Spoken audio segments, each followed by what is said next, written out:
Գլուխ 4. Գործիր որպես առաջնորդ Աստծո հոգով լցված։ Ինչպես փոխանցել քո վստահությունը հավատքը շրջապատին։ Պատասխանը պարզ է։ Ինքնավստահությունը Քրիստոսով։ Հավատք եւ հաստատություն։ Երբ քո սիրտը լցված է Քրիստոսի հանդեպ վստահությամբ եւ Սուրբ Հոգու ուժով, քո շրջապատը տեսնում է առաջնորդ, որը վստահ է ոչ թե իր ուժերին, այլ Աստծուն։ Խարիզման որպես Աստծո պարգև։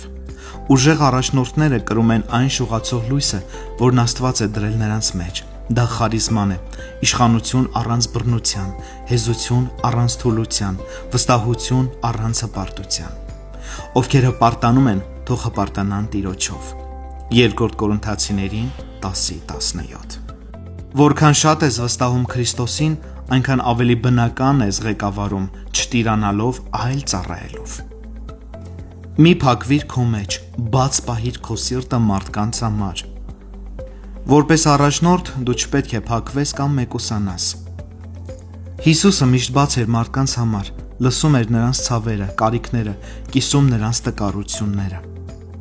Եկեք ինձ մոտ բոլոր հոգնածներ ու բեռնավորվածներ, եւ ես ձեզ հանգիստ կտամ։ Մատթեոս ավետարան 11:28։ Այսօր էլ առաջնորդը պետք է լսող ականջ ունենա, բաց սիրտ եւ պատասխանատվություն ամեն պահի ճիշտ արձագանքելու համար։ Լսիր սիրող սրտով։ Մի պարզապես լսիր ականջներով, լսիր սրտով։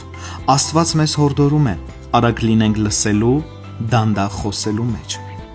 Իսկական առաջնորդը հասկանում է, որ մարդկանց լսելը միայն տեղեկատվություն հավաքելը չէ, այլ սրտերի եւ հոգիների հետ կապ հաստատելը։ Երբ լսում ես, դու մարդկանց ցույց ես տալիս նրանց արժեքը, այդպիսով նրանց առաջ բացելով վստահության դուռը։ Ներշնչիր լավատեսություն հույս Քրիստոսով։ Աշխարհում շատերն են ուզում հավատալ, որ կյանքը իմաստ ունի, որ իրենց աշխատանքը արժեք ունի, իսկ մենք գիտենք մեր հույսը Քրիստոսում է։ Քրիստոս ձեր մեջ փառքի հույսը։ Որպես առաջնորդ, ձեր առաքելությունն է ոչ միայն մարդկանց առաջ ուղի բացել, այլ նաև նրանց ներշնչել հույսի եւ հաղթության հոգով։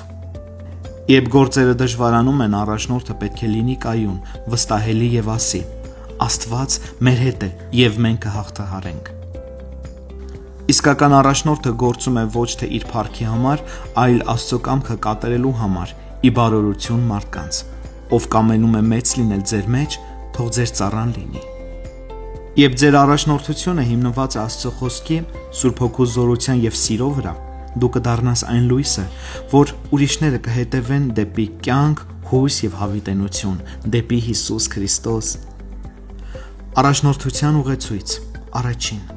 սկսիր քո օրը Տիրոջ ներկայությամբ։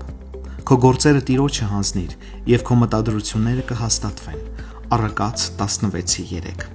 Առաջին քայլը միշտ աղոթքն է, հանձնումը Աստծուն։ Երկրորդ. գործիր սիրո եւ ճշմարտության մեջ։ Սիրիր քո ընկերին ինչպես քեզ։ Մատթեոս ավետարան 22:39։ Ոչ միայն կառավարիր, այլ սիրիր ու բարձրացրու նրանց, ում առաջնորդում ես։ Երրորդ. լսիր մարդկանց, լսելով նաեւ Աստծուն։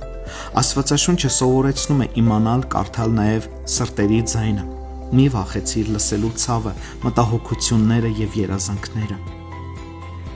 Չորրորդ. ներշնչիր հավատք եւ հույս քո սեփական հավատքի օրինակով։ Եղիր օրինակ հավատքով, սիրով հոգով, հավատարմությամբ եւ մաքրությամբ։ Առաջին Տիմոթեոս 4:12։ Քո վստահությունը պետք է լինի վարակիչ, բայց ոչ հպարտությամբ, այլ Քրիստոսի հանդեպ հավատքով հենված։ 5. Մի փնտրիր քո փառքը, այլ Աստծո փառքը։ Ով ուզում է առաջնորդ լինել, թող ծառա լինի, բայց Աստված բարձրացնում է նրան, ով խոնարհվում է իրեն։ Եկեք աղոթենք։ Տեր իմ Աստված, շնորհակալ եմ, որ ինձ վստահել ես առաջնորդելու հնարավորություն։ Սովորեցրու ինձ չվստահել իմ գիտելիքներին ու իմ ուժին, այլ միշտ ապավինել քեզ։